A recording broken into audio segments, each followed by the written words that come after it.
So yesterday, of course, we were in Washington, D.C. with moral action for climate change. And there was a rally on the mall just before the Pope spoke. Thousands of people gathered on the mall because, originally it was a ticketed event to get near the White House, near the Congress. And so we had another gathering outside. Then we left there this morning and drove to flew down and then drove to Asheville, where Daily Kos is having a big gathering of all of its bloggers about this work, particularly in the South, Southeast, and Southwest. And, of course, it was raining in the mountains quite a bit. Can you hear me now? It's raining quite a bit, and it just took us a long time to get from there and get down the mountain. And I wanted to get here in one piece and not in three pieces. So I'm good. I can use this. I'm great. I don't even need that. Yeah, it's kind of going the other way like a compass. Now, somebody remind me that I took this out. Not so much that there's money in there, but it's money that my wife says I have to give to her. So, But first of all, let me thank you for having us to come. I just want to have a conversation. I know y'all had a long day. My good friend Mary B. and this guy over here met me in Minnesota, right? So y'all blame him for whatever I say. Madam President, I understand that you all are the communication specialists.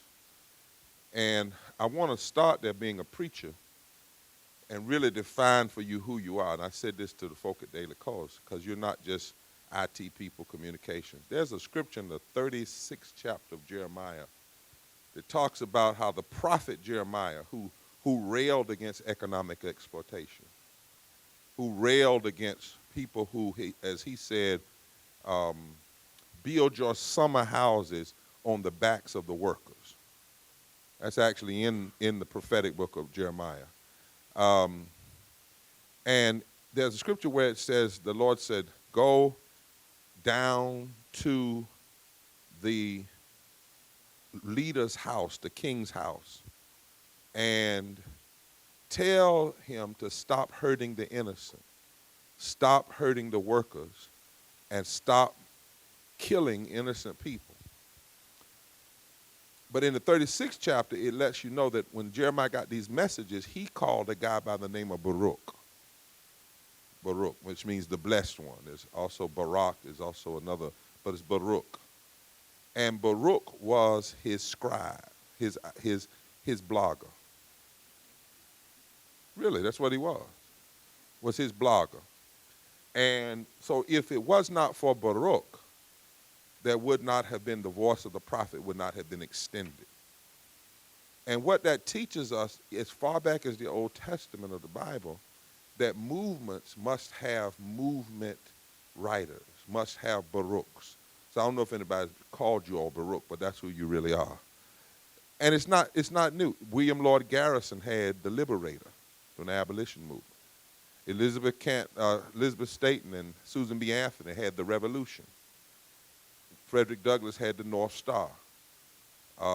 It was a group of writers who at the turn of the century, in the 20th century, wrote The Call that ended up being the framework for the formation of the NAACP, and W.B. Du Bois founded The Crisis.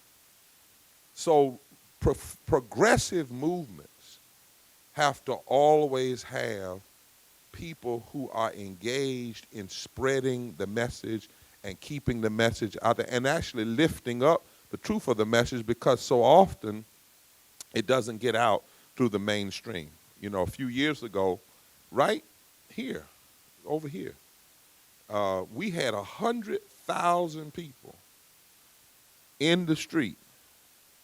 100,000 people, black, white, in the South, young, gay, straight, Latino, around a 5-point progressive agenda, labor rights, civil rights, black and white people working together, 1,000 people getting arrested in the South, more people than any time in the history of this nation, the biggest march since Selma, 1965. We've had 120 consistent, straight actions with the Forward Together Moral Movement. We've been building a coalition, unions, civil rights, and other groups, over 200 organizations representing more than 2 million people. We've been building for over 7 years. And if it wasn't for people like you getting that message out, you see, if it's not something oftentimes the mainstream media is interested in, they don't even know how to talk about it. And if you're talking different than they've decided you ought to talk. For instance, we don't talk about Republican and Democrat. We talk about extremism. We talk about what's constitutionally inconsistent, morally indefensible, and economically insane. They don't talk like that. They talk left-right. See, we've decided to come out of the French Revolution. That's where left-right came from. I don't even know why we're still using that language, because it's actually a trap. You know, why would you keep calling somebody right that you think is wrong? I mean, think about that. Why do you use that?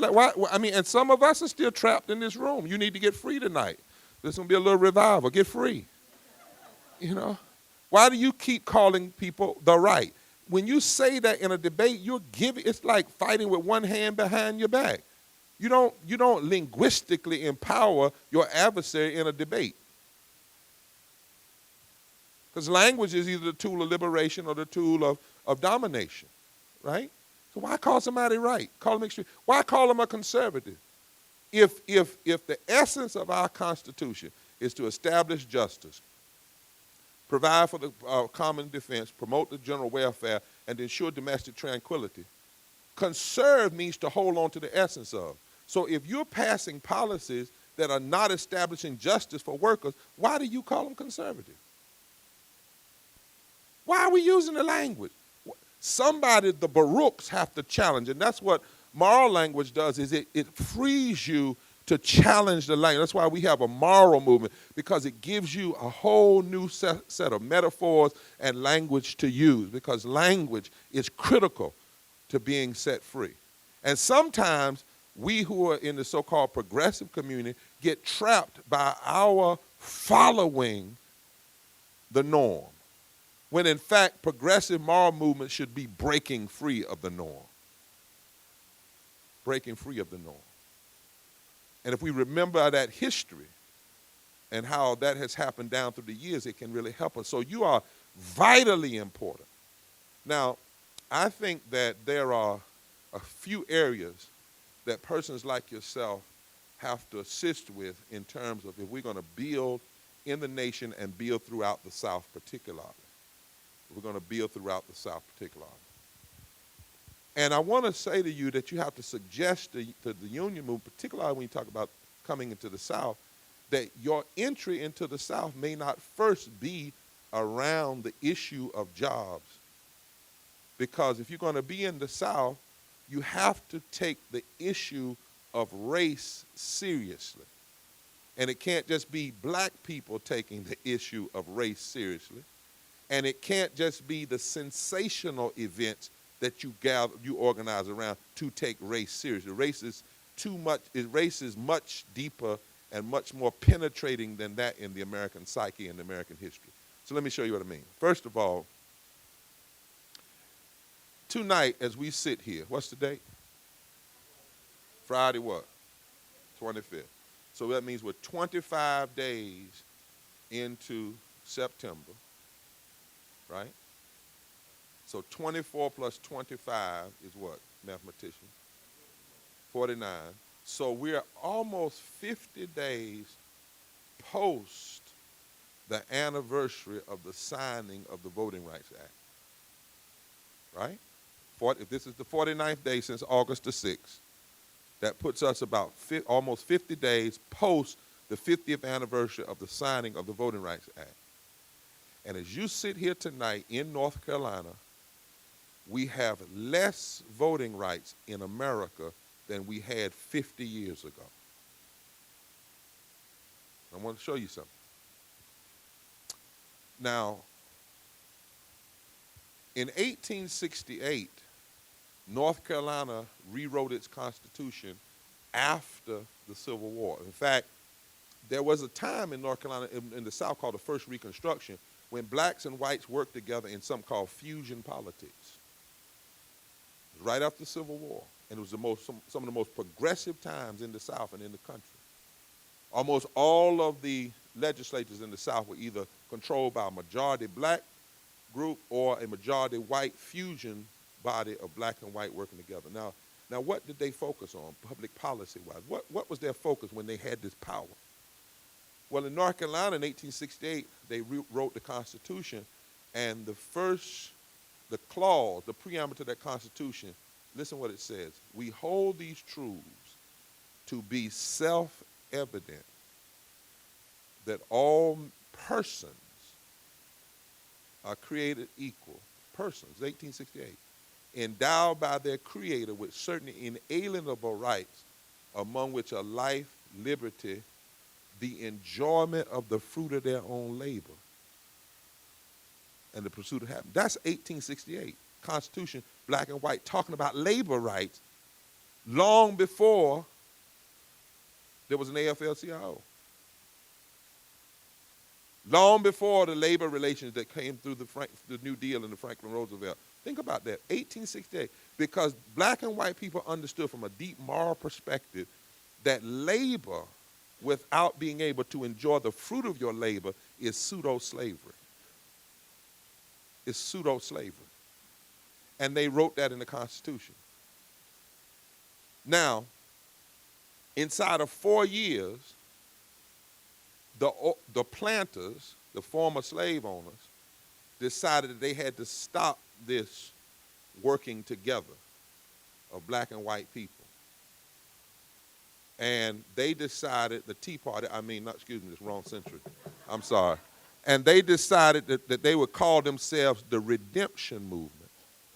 And their goal was to redeem America from the influence of black and white people working together in the South. Now watch this. I want you to watch this. The first thing they attacked in order to redeem, to take the power back, was voting rights. Abridging voting rights. Figuring out ways to undermine the ability of blacks and whites to be a coalition, because when blacks and whites built coalitions in the South in 1868, they changed labor laws, they changed public education, made it open to everybody, they changed tax policies and made it fairer, and there were people that were afraid of that kind of process. So to redeem America, they went after voting rights. They went after the voting rights of black people, but by going after the voting rights of black people, it also undermined, it was a tool to undermine the ability for black and white people to form fusion politics. This is 1868. And by 1898, the Reconstruction was over. And guess who got hurt the worst? Black people and poor working class white people. I don't know if you know, but in the annals of American history, in the late 1800s, black and white workers on the dikes in Louisiana formed a coalition and were demanding better wages and were winning. And the oligarchy went to the whites and demanded, they said, you need to separate from them. And they played the race card to break up that early Union connection. Now, the point I'm trying to make is that voting rights is a critical tool to building black-white coalition politics. And right now, as we sit here tonight, we have less voting rights today than we had August 7th, 1965. Now, how did we get to August 1965? We got there because on August 28th, 1963, there was this March on Washington. It was one of the reasons. Who made the March on Washington? Labor and the civil rights community.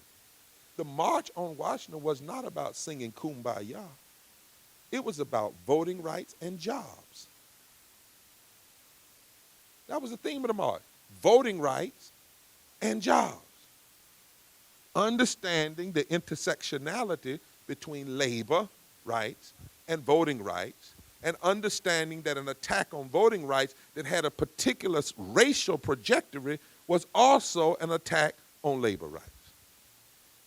The 15th Amendment that was passed in the 1870s said the Congress has to enforce the 15th Amendment. And it says you cannot deny or abridge the right to vote. And abridge simply means to change the rules to make it harder.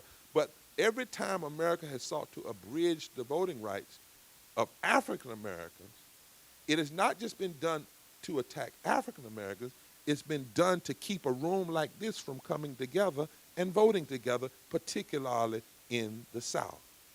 Now, when did all of this tax on voting rights recently happen? Right after President Obama won in 2008. But it wasn't about President Obama. It was that his campaign did something unusual. It broke through the solid South.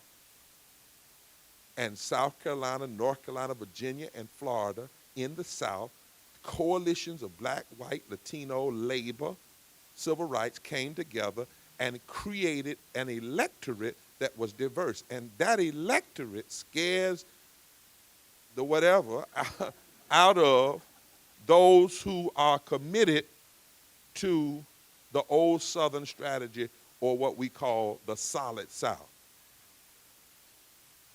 So on June 25th, 2013, the 5 men on the Supreme Court overturned what 98 senators said in 2006, and that is that we still needed voting rights protection. Ruth Bader Ginsburg said it was like taking your umbrella and putting it up in the middle of a rainstorm. She called it hubris. After June 25th, that was a signal to Southern state legislatures that they had open season on voting rights. Voting rights came under attack because, for instance, in North Carolina in 2008, 69% of African Americans voted. 2008, 70% almost of African Americans voted. Why is that dangerous? Because to those who do not want this society to grow. Because right now, for instance, in North Carolina, the black vote is about 25%. You add a Latino, that's 28%. That means you only need about 24% of whites to vote their future and not their fears, and you have a whole new day in the South. And if you break open the South, and if you impact state legislatures, and you impact who goes to Congress, you then free up, you elect more progressive politicians who will be in favor not only of civil rights, but labor rights.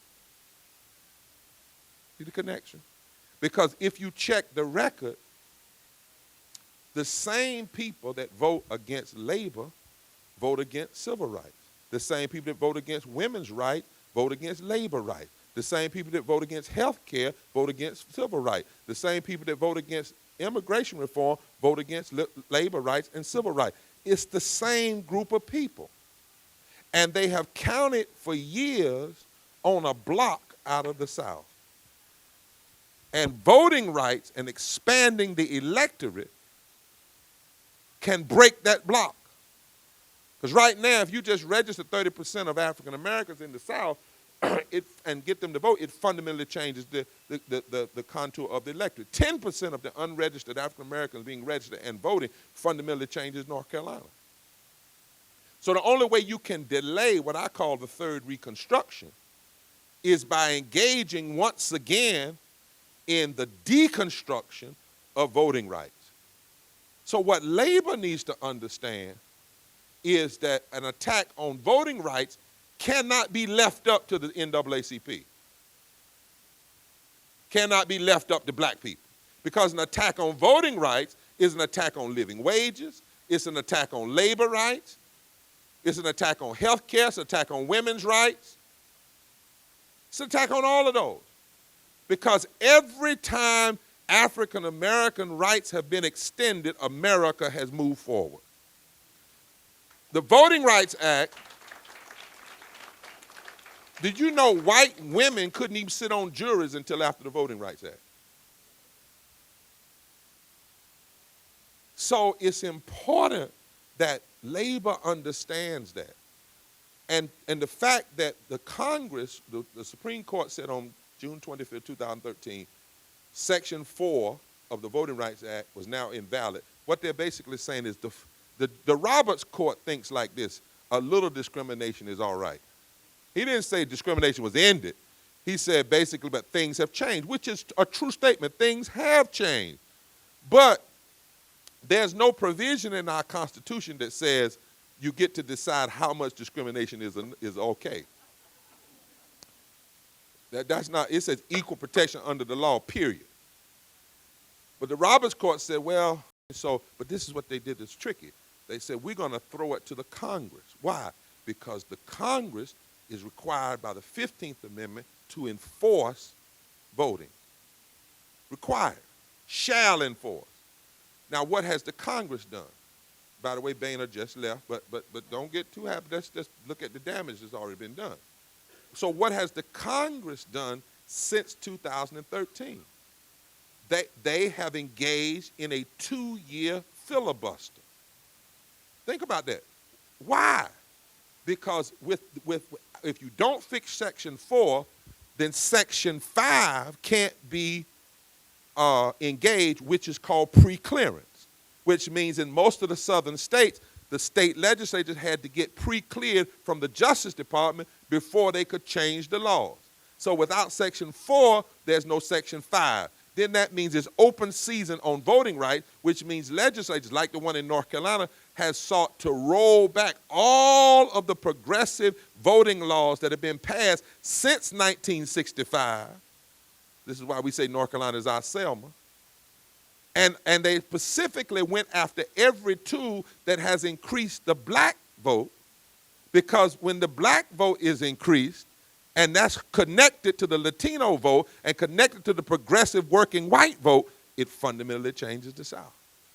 It also allows these southern legislators to engage in apartheid type redistricting, which then isolates the black vote. So for instance, in North Carolina, they passed a redistricting law that put 51% of black voters into 27 out of 120 House seats in the state, and 49.9% of black voters into 19 out of 50 Senate seats, thereby making it so we increase the number of black elected senators, but decrease the number of coalition districts where black and whites could elect not necessarily an African American, but a candidate of their choice, which then thereby created a situation where our state legislature has a supermajority. And what did they do with that supermajority in the first 50 days? They cut long-term unemployment. They went after labor rights. They cut $1 billion from public education. They ended earned income tax credit that even Ronald Reagan said was a good thing. So when you make Ronald Reagan look like a liberal, you're pretty extreme. But do you see what I'm saying? The connection. They denied Medicaid expansion for 500,000 people. They did it based on this racialized narrative. Medicaid expansion is going to them, and I'll tell you where that comes from later. But the point is 346,000 of the people getting Medicaid expansion are white. And almost 99% of them are working class people. So they went after workers. How did they go after workers? By using the inactivity of the Congress to fix Section 4 and thereby enforce Section 5 as a way to go after the black vote and undermine the ability of blacks and whites to be a coalition, and then they use that power to then go after workers. You see the connection?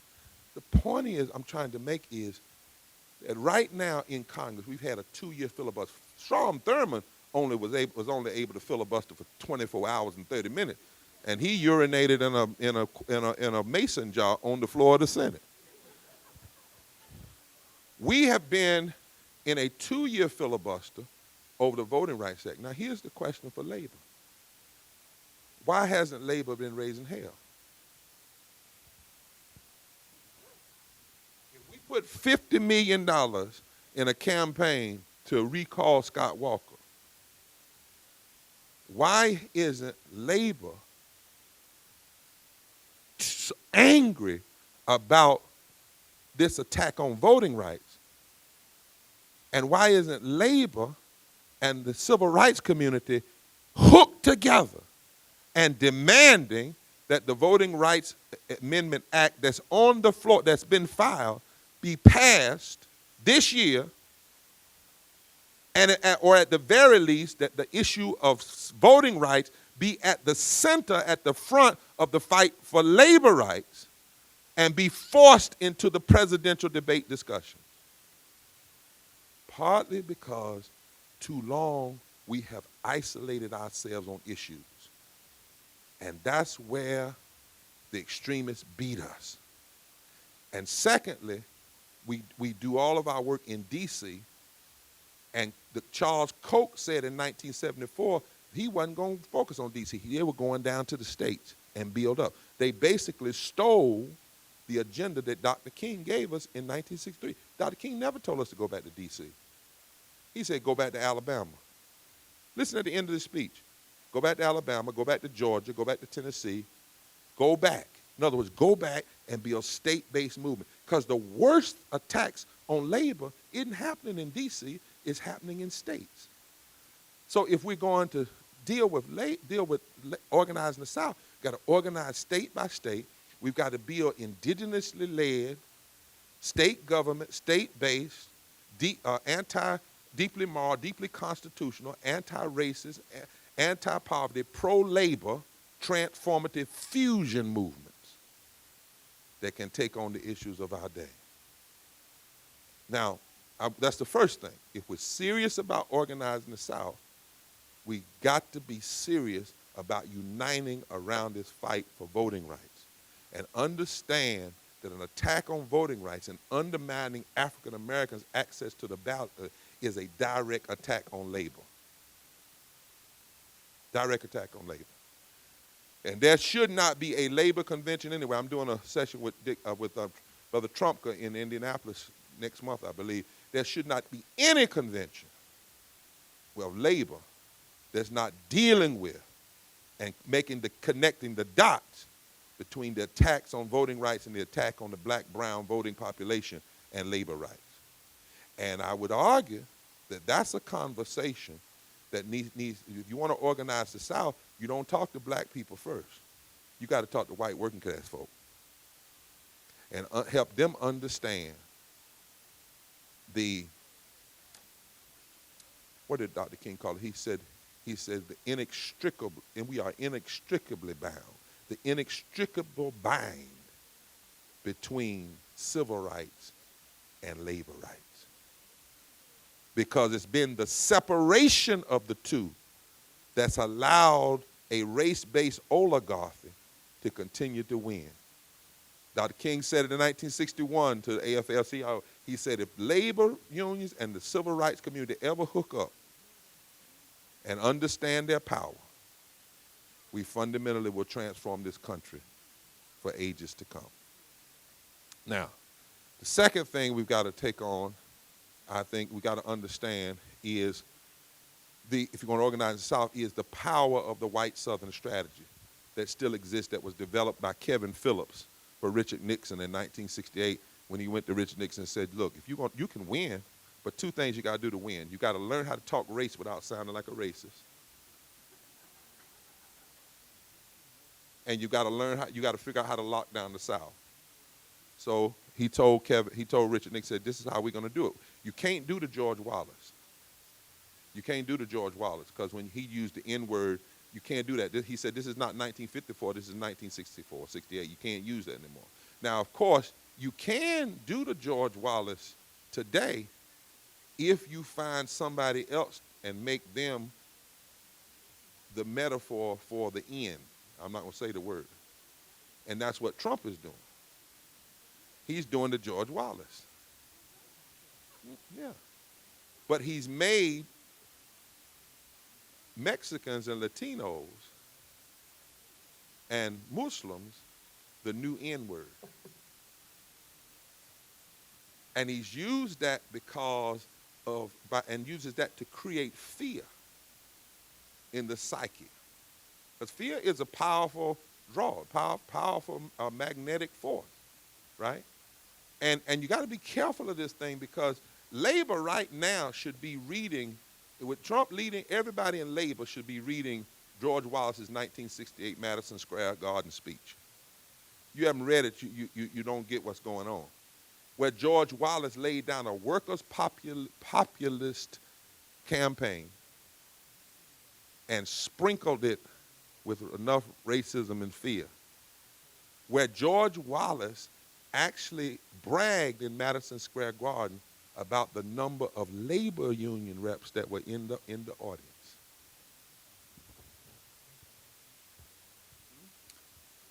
And you should not make a mistake to think that all populism is not good. Because lynch mobs is a form of populism. And there is a populism that can play to the worker and then find somebody else to racially castigate or to fearmonger a group of people, and it can be successful in the American political dynamic. This is a very serious moment we're in, and that's why you're so critical. Now, the white Southern strategy said, Kevin Phillips said, this is how we're going to lock down the South. We're going to create a racialized narrative that doesn't sound racial. First of all, we're going to racialize entitlements. We're going to make entitlements a new race word. So every time you say entitlement, certain people are going to think black or brown. What we're going to do is we're going to make negative all of the positive things that were used in the 1940s to lift up white families. And we're going to call them entitlements, but we're going to say it with a certain socket, entitlement. And you don't say race, you just entitlements. Then we're going to talk about tax cuts, law and order, forced busing, states' rights, take our country back. And we're going to use this language as a way of talking about race without talking about race, because when the policies that come out of this language are implemented, they will hurt black people more, but they will teach Southern whites that their problems are rooted in the other. It's called othering. Tim Wise calls it othering. But you never use the actual race language. So part of the jobs of those in communication today, any Pentecostals in here? Any folk go to Pentecostal church? You Pentecostal? So he'll know what I'm talking about. So part of what you got to do is we are dealing with people who are speaking with other tongues. And your job is discernment as writers. You have to engage in discernment and decode the racial thesaurus that people are using and call it out. Because they may never use the N-word. They may never say a negative thing. See, tax cuts, you know what the language about tax cuts, the language about tax cuts started during the first Reconstruction with the Redeemers who wanted to cut the taxes and break the government so that the government could not help the former slaves come up out of slavery. You have to decode. Touch your neighbor and say decode. I'm like I'm in church. Say decode. Tell your neighbor decode. Yeah, you have to decode. That's part of the message of good communication, people, to decode. Now, watch this. Part of what we also have to do in this is understand that race, talking about race, can't just be sensational. Now, I'm going to say something, and I'm being very careful what I'm saying, because I have 3 sons. Now, police brutality and killing on the spot assassination of black men is ungodly, demonic, all that. It's terrible. It got to be dealt with. It has to be dealt with. But black people are not against police. We're not against police. We're not even against aggressive police at a certain time. We're against unaccountable police. We're against police that believe in assassination on the spot. That's what we're against. We're not against policing in the community.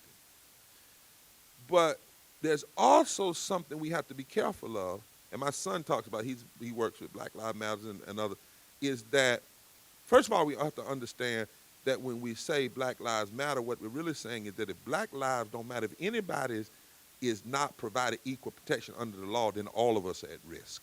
That's the first thing.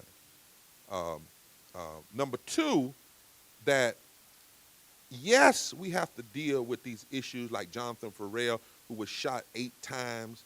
The cop unloaded his clip unarmed in Charlotte. And the other day, that our DA and our Attorney General in this state basically said that because the jury was hung, he wasn't going to retry the police officer because a hung jury is a spoken jury. And that's the biggest lie that's ever been told this side of any courtroom, because a hung jury is not a spoken jury. That's the whole point. A hung jury is a hung jury. It hasn't means the jury hasn't spoken. And certainly we have to be very critical on this issue of Black Lives Matter, particularly when we have stuff happen like it did in South Carolina, where the governor there suggested only black deaths matter. Because 15 years when the NAACP protested the flag, they didn't bring it down. When the Civil War was over, they didn't bring it down. Only when 9 persons got killed in a church and it was going to mess up their summer economy, then the governor, and it's a legislator, then the governor says the day the flag come down, because these people died nobly, they moved the heart of South Carolina. I was saying to somebody, do you hear what she's saying? She's saying if these folk didn't die, the flag would still be up. The flag of a lost cause, the flag of racism and hate would still be up. We can't allow that narrative to go through either, because then that means that in order to get things done in this country, you have to die violently and brutally as black. Then you have to respond to the death in a way that's appropriate to the majority culture. And then the majority culture will decide what we're going to do in reparations for the death. That doesn't even fit the civil rights model, because in the old days, in the civil rights movement, when people were killed, the movement decided what. In other words, if you kill our babies in a church on a Sunday morning in Birmingham, then you're not going to just give us a nice funeral. You're going to give us a Civil Rights Act, a Voting Rights Act. You're going to change the very culture. You know what I'm saying? Rosa Parks said, if you kill Emmett Till and put a cotton gin around his neck and throw him in the river, and we have to dig him up and we can't rescue him and can't hardly tell what his facial structure looks like, and his mother has the nerve to have an open casket. Rosa Parks said, my response to that, and then you allow his killers to get acquitted, my response to that is on December the 1st, September, October, November, 3 months after his death, I'm going to sit down on the bus and challenge Jim Crow at its heart. In other words, Dr. King said, for instance, at the funeral service of those 4 girls that were killed in Birmingham, 15 days after the March on Washington, and a few months after success in Birmingham. Remember, those girls were killed in the aftermath of the success of Birmingham. And in the aftermath of the success of the March on Washington, Dr. King went to their funeral, and he did not preach a cute funeral. He did not say, oh, these girls, that God called them home. He said, no, they died nobly. But then Dr. King says, you want to know who killed these girls? Every politician that has fed their constituencies the stale bread of hatred and the spoiled meat of racism. Every preacher that has stayed behind the stained glass windows and refused to get involved in the cause of justice. And then he said, even every Negro that has apathetically and passively accepted. Dr. King went right at it. But the narrative coming out of South Carolina is, you got to die, then you got to respond to the death right, and you got to do it in a way that doesn't offend the larger culture. And then what we'll do is we'll decide what we're going to give you. And if that means 9 pins and 1 flag, that's what we will give in response to 9 lives death. And we're not going to give you Medicaid expansion, which is what Reverend Pinckney was fighting for. And his Congress. We're not going to give you more money for public education, which is why he was late that night to the church. We're not going to give you living wages to $15. We're not going to give you labor rights. We're going to try to give you pomp and circumstance, and we're going to bring the flag down to cover up the continuing realities. So, yes, we have to focus on, say, Black Lives Matter, but, and yes, we have to deal with the police brutality. But we also, if we're going to deal with race and the South and the country for that matter, but since I'm in the South, we have to deal with the policies that cause slow death. There's a study out now by the Mailman School of Public Theology at Columbia University, where it said they have actually studied and proven that more people die in America from low levels of education and poverty than from cancer, strokes, and heart attacks every year. But that's slow death. You don't see that on the evening news, you see. Almost 250,000 people died every year from the lack of education. And then if you disaggregate that number, you then see the impact of systemic racism and classism. And by the way, you don't have to separate the two. Somebody say, is it race or class? You say it is. You don't play the game of separating the two, because you cannot separate a conversation from class from race. You cannot separate a conversation of race from class. Not in America. You can't do that. It's impossible. It's not historically accurate, nor is it contemporarily accurate. We got 14 million children living under poverty in this country. 1 out of 2 African American children are almost living in poverty 150 years after slavery. Systemic injustice. You look at the high numbers of minorities that are making less than a living wage. In health, the majority of the states that have denied Medicaid expansion are in the South. They're denying 8 million people. Now, most of those 8 million people are white, but the largest group, the per capita number, the group that's being hurt the most is black, because 6 out of 10 black people live in the South. So white people are dying too because of the lack of Medicaid expansion, because for every 500,000 people denied, Harvard says that 2,800 die. So if we're going to talk about death, we can't just talk about death from a shooting on a street corner. We have to talk about that, but we've also got to talk about the policy of slow death. It's kind of like what Coretta Scott King, when somebody asked her, she said, what do you think your husband, had was literally shot through the neck and his spine was severed and his face was almost blown off, and Coretta said, that's violence, but there are other forms of violence. She said, poverty is violence. She said, making folk live in the ghetto is violent. She said, police brutality is violent. She said, denying people health care is violent. She said, not providing workers' rights and labor rights is a form of violence. She says, denying women access to health care is violent. She said, destroying the environment is violent. And then she said, not only that, she said, an apathetic attitude that doesn't challenge these injustices is also a sinister form of violence. So we're going to talk about Black Lives Matter. We need to talk about it in terms of, yes, police brutality, but also these other policies and the systemic racism and institutional discrimination that's killing people slowly. Slowly. In this state alone, in North Carolina, because our governor decided to deny Medicaid expansion along with the legislature for the last 3 years, that means at least 7,000 to 8,000 people who have died. And God did not call them home. They died because of bad public policy. And 30,000 of them, we know, with 30,000 of the people that would be covered are construction workers. And I could go through the rest of the number, but they're working people who are being hurt by bad policy. The last thing we got to do, I think, if we're going to deal with the South, is not only see this connection between voting rights and labor rights, not only unpack the Southern strategy and the politics of the Southern strategy and how they still impact the American political scene, and doing a discernment, helping people to understand what's going on, black and white. As I tell labor, if you're serious about organizing the South, you can't have a black committee to do it. You're serious about organizing black, well, you need to have main convention floor, right on the convention floor, where not you bring in a speaker to talk about race and class, but the president, who may happen to be white, stands up and talks about it with a cadre of people around her. It cannot be a side committee. It's got to be in the center. Because as Julian Barnes said, God bless his soul, he says, America unscrambled is I am race. And if you aren't willing to talk about it on the main floor, you aren't serious about dealing with it on any floor, race and class.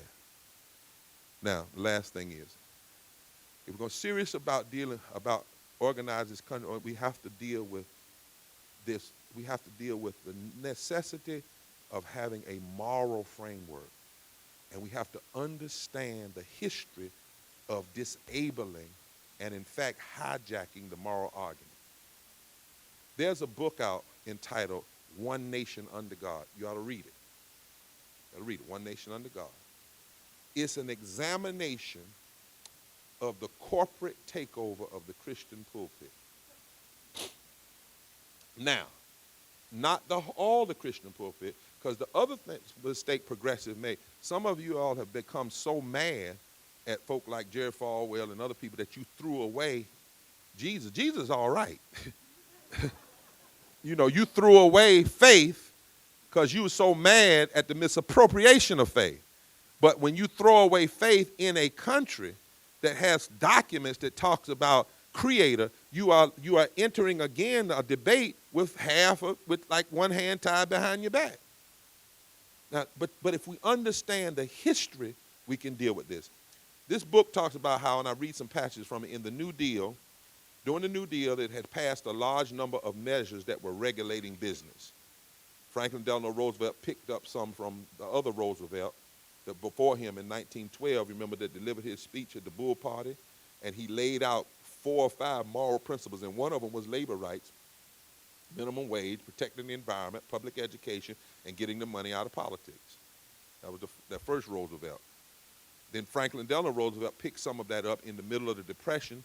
He passes the New Deals, and corporate leaders, this book talks about, resented both of the moves, both the move to help lift people up, and secondly, regulating business. And they decided to go after Franklin Delano Roosevelt, but the problem was nobody trusted them because of what happened in the stock market crash. So they had no credibility. So the book then says that they realized they could not make their case directly, so they had to outsource the job. And they outsourced the job, and this is found in some private correspondence that have been revealed, to ministers who were trusted in America. And they asked these ministers to make the case that Christianity and unchecked capitalism were soulmates. And the case was that in Christianity and unchecked capitalism, both systems depend on the individual, which is not Christianity, because Christianity is about community, but the individual, and the individual rises or falls based on their own merits. Now, here's how the argument went. In Christianity, they were taught to teach, if you're good, you go to heaven. If you're bad, you go to hell. So in capitalism, if you're good, moral, live right, you make money. You don't need laws. You don't need protection. And if you're immoral and you don't do certain things right and your family structure is off, then you don't make money. So if you're poor and you don't have a living wage, it's you. It's not the greed of the corporation, it's you. And they then argued that the New Deal and anything that protects workers and helps working people was not a manifestation of God's will, but rather a form of pagan statism, which is inherently sinful. Then around the 1940s, they hired a guy by the name of Reverend James Fifield to be their lead spokesperson and to organize other ministers.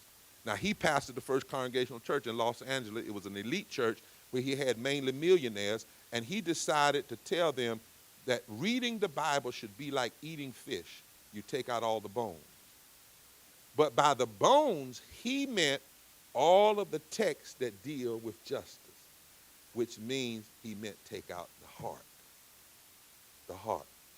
So he was funded.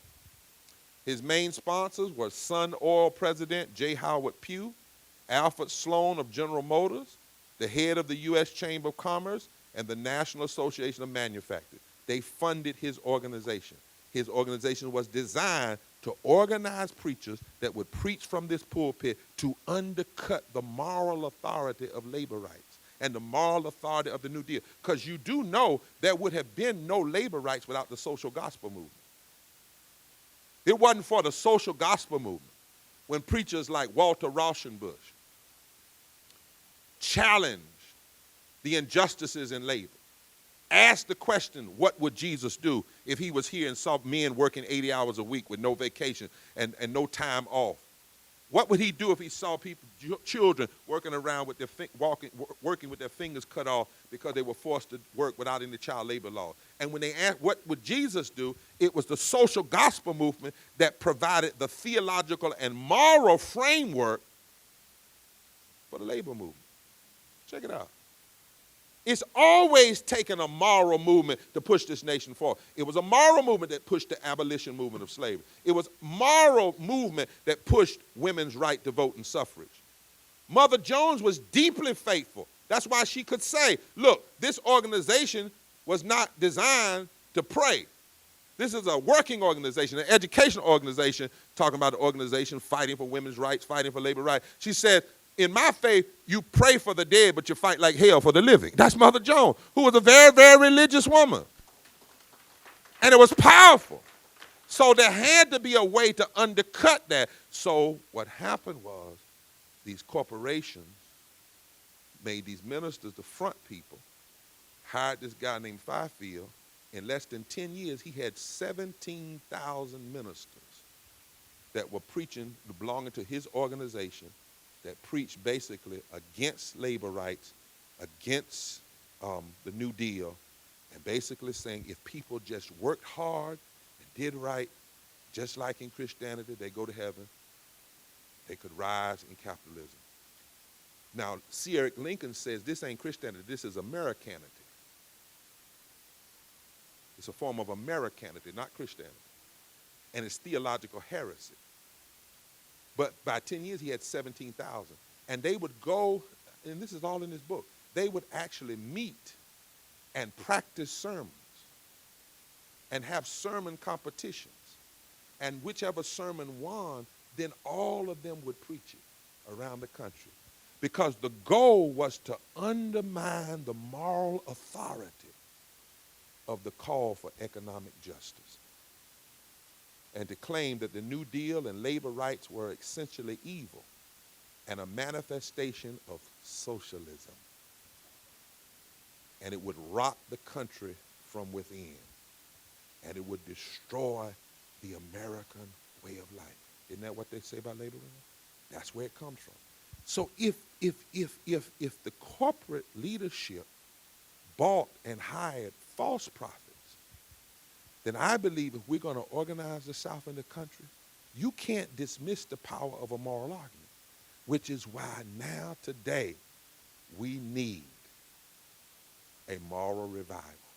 What Dr. King called a radical revolution of values, of moral values. We need to be saying in labor and civil rights to the Tea Party and whoever else that wants to talk about morality, you want a moral argument? Bring it on. Come on, it's time. It's time. You want to brag about the Bible? You want to, okay, bring it on. We can talk Constitution or Bible. Let's talk Constitution if you don't want to say you're a religious person. First principle of the Constitution is not freedom. First principle of the Constitution is the establishment of justice, providing for the common defense, promoting the general welfare, and ensuring domestic tranquility. First of all, let's stop right here. We're no longer going to allow you to make welfare a bad word since it's in the Constitution. We're taking the language back.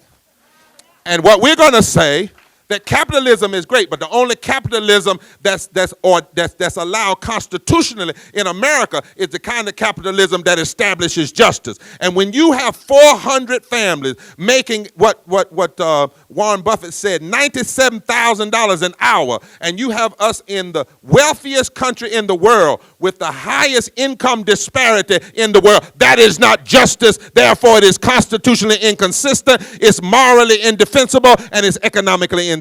You want to have a moral argument? Bring it on. Bring it on. Bring it on. And then you really want to go to the book? You really want to crack the Bible? Okay, come on. Come on. Because when you crack that Bible, we're going to teach you that there are more than 2,000 scriptures in the Bible that speak to the issue of justice and labor and paying workers and how you treat women and how you treat children and how you treat those on the margin and how you treat the least of these. In fact, If you cut all of the passages of the Bible out that speak to the issue of justice, there is no Bible. It falls apart. You think homosexuality and prayer in the school is the heart of a moral argument? First of all, there are no scriptures in the Bible about prayer in the school. Let's get that straight. Number two, there are about 3 in the scriptures about homosexuality, but none of them trump this scripture. You must love your neighbor as yourself. Huh? You want to talk about God bless America? Read the second stanza of that hymn that says, let us mend every flaw. You want to talk about alien, who's an illegal alien? Go to Deuteronomy where it says, treat the alien like you treat your brother. Deuteronomy 14. You want to talk about legislation? You want to suggest that the Pope or preachers are being political when they talk about economics, but they're being pastoral and moral and religious when they talk about interpersonal love? You've missed it. Go to Isaiah 10. Woe unto those who legislate evil and rob the poor of their rights and make women and children their prey. Go to Isaiah 58 where it says, loose the bands of wickedness. And in Hebrew, loose the bands of wickedness means pay people what they deserve. Go to James chapter 5, the brother of Jesus, where he says, woe unto you, rich, who have stolen wages from your laborers. Huh? Go to Matthew 23 where it says all of the pomp and circumstance of religious ceremony is all right in its place, but the weightier matters of the law is love and justice and mercy. You really want to have this conversation? Bring it on. Bring it on. And so if labor and civil rights decides to take on this fight for voting rights, and if labor and civil rights decides to unpack the continuing use of the white Southern strategy, particularly in the South, so that whites and blacks can come together with Latinos and build fusion coalitions all over the South. And if we will have the courage to build a moral movement that says some issues are not about left and right, or conservative versus liberal, or Democrat versus Republican. But there are some issues that are simply about right and wrong. Some policies are just wrong. Policies that hurt workers are just wrong. Policies that don't provide people living wages is just wrong. Policies that try to roll back on all the progress that labor unions and civil rights organizations have made is just wrong. It's anti-American. It's anti-human rights. It's anti our deepest religious value. It's anti our Constitution. And if we come up with an agenda of hope and say we're going to fight together, no longer separate, but securing economic policies that seek to end poverty, that are pro-labor, pro-living wages, pro-infrastructure development, anti-war baiting that undermines our ability to do what we need to do domestically, policies that are about fair tax reform and fair policies for immigrants. Number 2, policies that are about educational equality, guaranteeing every child a constitutionally well-funded, diverse public education and access to college. Number 3, health care for all, starting with the Affordable Care Act, but then moving to where everybody has single payer. Health care for all. Women's health and protection of the environment. Number 4, criminal justice reform and dealing with the continuing disparities that affect black, brown, and poor white people.